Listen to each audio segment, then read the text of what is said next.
Hello everyone, welcome back to the channel. So आज के इस वीडियो में हम हमारे यूनिट 5 को ही आगे बढ़ाने वाले हैं और मैनेजमेंट ऑफ चेंज के सेकंड टॉपिक पे हम पहुंच जाएंगे। सो प्लीज़ इस वीडियो को बहुत ही अच्छे तरीके से देखें। मैं हर वीडियो में सिर्फ एक एक टॉपिक ही कवर कर रही हूँ, दो टॉपिक एक साथ नहीं, जिससे कि वीडियो ना तो ज़्यादा लेंदी होगी और ना ही आपको समझने में कोई प्रॉब्लम होगी। तो एक एक पार्ट में एक एक टॉपिक आप समझ लीजिए और जल्दी से हमारा ये यूनिट कंप्लीट हो जाएगा। सो आइए अब हम देखते हैं हमारे टॉपिक को, which is force for change. सबसे पहले तो हम टॉपिक का ही मतलब समझ लेते हैं, जिससे कि हमें आगे की सारी बातें बहुत ढंग से समझ आने लग जाएंगी। Force for change refers to the factors that drive organization to make changes to their systems, processes, products and services. Force का मतलब क्या है कि कोई ऐसी चीज का होना जो कि हमें मजबूर कर रही है, हमें फोर्स कर रही है कोई भी चेंज लाने के लिए। अगर आपके एग्जाम में मार्क्स अच्छे नहीं आ रहे, तब जाकर आपको जरूरत आन पड़ेगी कि भाई मेरे को अपने शेड्यूल में चेंज लाना पड़ेगा। वो पड़ेगा वाली सिचुएशन क्यों आई? क्योंकि आपके मार्क्स कम आए हैं। तो इसी तरीके से कोई भी ऐसा प्रॉब्लम या कोई भी ऐसी अपॉर्चुनिटी या कोई भी ऐसी चीज जो आपको फोर्स करे आपके प्रोडक्ट्स में, सिस्टम्स में, सर्विसेज में चेंज लाने के लिए, उसको हमने फोर्स फॉर चेंज कहा गया है। Clear? There are many different forces for change that organization may encounter, including internal and external force. कुछ फोर्सेस ऐसे होंगे जो ऑर्गेनाइजेशन के इंटरनल फोर्सेस में आएंगे, लाइक कि हमारी ऑर्गेनाइजेशन में ऐसी चीजें हैं जिसने हमें फोर्स करा कि हमें चेंज लाने की सख्त जरूरत है। या दूसरा क्या कि एक्सटर्नल ऐसी सिचुएशन बनी, मतलब कि जो ऑर्गेनाइजेशन की बाहर एक्सटर्नल एनवायरनमेंट से जो चीजें आई हैं उसने हमें मजबूर करा है फॉर हैविंग द चेंज। आपको फोर्स फॉर चेंज का मतलब समझ आ गया। अब ये और अच्छे से क्लियर होगा जब हम बात करेंगे इंटरनल फोर्सेस की एंड एक्सटर्नल फोर्सेस की। चलिए देखते हैं इंटरनल फोर्सेस क्या होते हैं। सो इंटरनल फोर्सेस के अंदर ये 4 पॉइंट्स मैंने लिखे हुए हैं। सबसे पहले आप देखिए, organisational structure. Changes to the organization structure, such as the introduction of new roles and responsibilities, can create the need for change.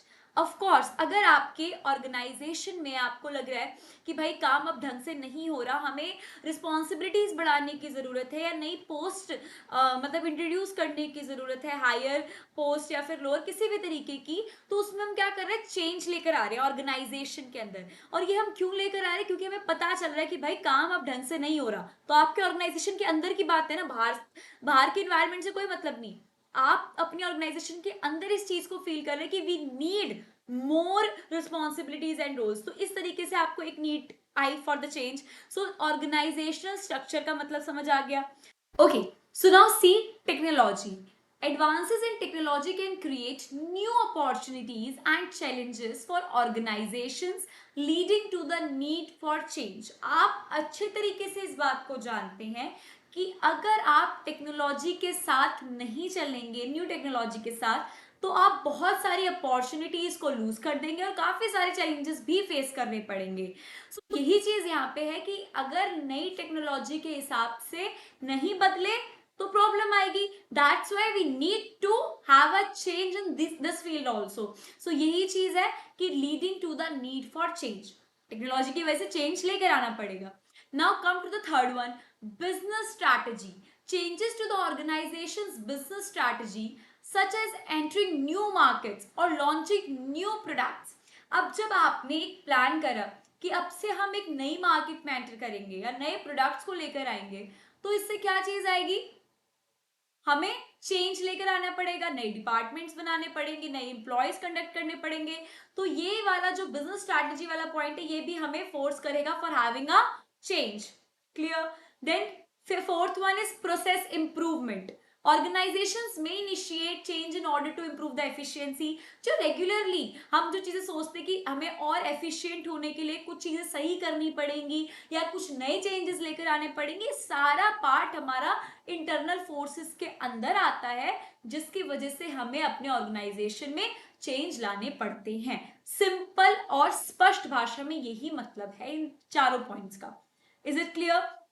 उसके बाद आगे देखिए विच इज एक्सटर्नल फोर्सेस। अब एक्सटर्नल मैंने आपको बताया कि जो कि हमारी ऑर्गेनाइजेशन के हाथ में नहीं है, हमारे ऑर्गेनाइजेशन के अंदर नहीं हो रहा, वो बाहर के सराउंडिंग्स की ऐसी पावर है जो कि हमें अफेक्ट कर सकती है, हमारी ऑर्गेनाइजेशन को अफेक्ट कर सकती है, इसलिए हमें वो चेंजेस लेकर आने पड़ेंगे। क्लियर? अब देखो सबसे पहला क्या, market dynamics. Changes to market conditions such as increased competition or changes in customer demand can create the need for change. Of course, अगर आपके कॉम्पिटिटर्स अच्छा कर रहे हैं या फिर कुछ नई डील्स लेकर आ रहे हैं, नई स्ट्रैटेजी लेकर आ रहे हैं और आप उनमें से कुछ भी नहीं लेकर आ रहे, आप कस्टमर की डिमांड्स को ही फुलफिल नहीं कर पा रहे, तो क्या कस्टमर अपनी लॉयल्टी आपकी तरफ ही रखेगा? नहीं भाई नहीं, कस्टमर किसी का सगा नहीं है, जहां उसका फायदा वो वहां पे। तो हमें उस चीज के लिए क्या करना पड़ेंगे, चेंजेस लेकर आने पड़ेंगे। तो पहला पॉइंट तो क्लियर हो गया आपको। Second one is regulation. भाई बार बार नए लॉज आते हैं, स्टैंडर्ड सेट होते हैं, तो ये क्या करते, create the need for change. अगर गवर्नमेंट की तरफ से या फिर कोई नया लॉ आया, कोई एक्ट आया जो कि आपसे अपोजिट है, मतलब जो आप जिसके ऊपर काम कर रहे थे वो उससे थोड़ा सा अपोजिट है, तो फिर चेंज लेकर आना पड़ेगा, कुछ भी हो सकता है ये, ठीक है। Then third one is economic conditions, inflation, recession can create the need for change. क्या कहते हैं उसको, मंदी, या फिर बहुत मार्केट बहुत महंगाई पे है, पीक पे है, तो ये सारी चीजें भी तो इफेक्ट करती है ऑर्गेनाइजेशन को, कि पूरी मार्केट धप पड़ी है, पैसा ही नहीं है लोगों के पास और तुम फिर भी अपने प्रोडक्ट को इतने हायर प्राइसेस पे सेल कर रहे हो, कौन लेगा? कोई भी नहीं लेगा। तो उस हिसाब से अपने आप को चेंज करना है, इकोनॉमी के हिसाब से कि इकोनॉमिक कंडीशंस क्या है, डिमांड क्या है, सप्लाई, उस हिसाब से आपकी सप्लाई में पर फर्क आएगा। तो ये सारी चीजें आपने अपनी इकोनॉमिक्स में भी पढ़ी होंगी, अगर आपने कॉमर्स ली थी या आर्ट्स इकोनॉमिक्स के साथ ली थी, तो ये चीजें वहां से आ जाती हैं। फिर fourth one is political climate. Changes to the political climate such as shift in government policies, government policies में कोई चेंज आ गया, या फिर मतलब पूरी गवर्नमेंट ही चेंज होगी, उनके अलग आइडियाज हैं, अलग आइडियोलॉजीज हैं, वो अलग तरीके से काम कर रहे हैं जो कि आपके ऑर्गेनाइजेशन को अफेक्ट कर रहा है, तो उसके हिसाब से भी आपको अपने अंदर चेंजेस लेकर आने पड़ेंगे ऑर्गेनाइजेशन के अंदर। Is it clear? सो ये कुछ पॉइंट्स हैं जो कि एक्सटर्नल फोर्सेस और इंटरनल फोर्सेस के हैं, जो कि एक ऑर्गेनाइजेशन को फोर्स करते हैं कि you need to have a change.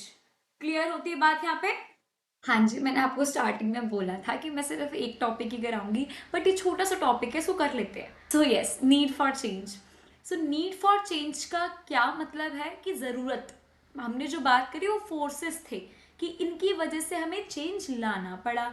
अब ये नीड है कि क्या ज़रूरत है चेंज लाने की। बेसिकली दोनों टॉपिक इंटर रिलेटेड है, सेम सेम सही है, तभी मैं कह रही हूँ कि इसको इसी वीडियो में हम कवर कर लेते हैं, ठीक है। सो नीड फॉर चेंज आपको मैंने मतलब समझा दिया, यहाँ पे भी वही लिखा है, the need for change of the organisation refers to the recognition that an organisation must modify its system, कि आपको कर लेना ही चाहिए प्रोसेसेस, प्रोडक्ट्स और services in order to remain relevant and competitive. Same चीज़ें, I will not repeat that, और इसीलिए हम लोगों ने including external and internal factors, ये सारे हमारे फैक्टर्स हैं जिसकी वजह से हमें चेंज लाना पड़ा। तो वही बात है, दैट्स व्हाई आई सेड कि इंटर रिलेटेड है। अब आप फटाफट से इसके जो मेन पॉइंट्स है वो देख लो।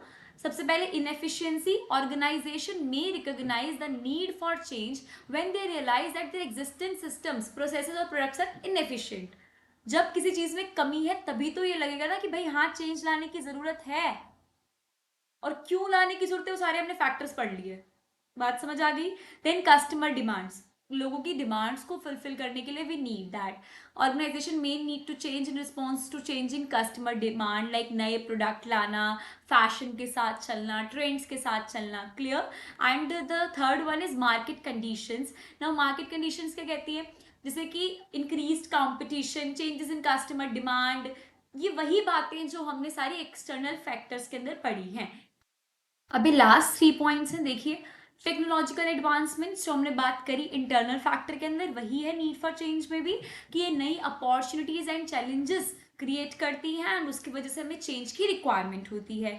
Then second one is organisation की ग्रोथ। जब हमें एक्सपैंड करना होता है हमारे बिजनेस को, तब हमें ग्रोथ के साथ कॉप अप करने के लिए नई नई चेंजेस लेकर आने पड़ते हैं, सेम चीज़ जो हमने इंटरनल में पढ़ी।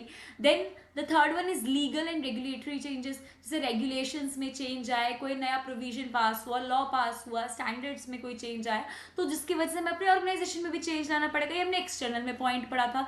तो ये सारी चीज़ें हमारी इंटर रिलेटेड ही हैं। सो नीड फॉर चेंज और आपका इंटरनल एक्सटर्नल आपको तैयार करने में कोई टाइम नहीं लगने वाला। एक बार मतलब समझ लो आपके दोनों टॉपिक अच्छे से क्लियर हो जाएंगे, कोई प्रॉब्लम नहीं आने वाली। सो आई होप कि आज की वीडियो आपको समझ आ गई हो। समझ आई है तो प्लीज चैनल को सब्सक्राइब करें, ज्यादा से ज्यादा शेयर करें, वीडियो को लाइक करें और कमेंट करना ना भूलें। कोई भी डाउट हो आई विल रिप्लाई, ठीक है। So thank you so much for watching the video.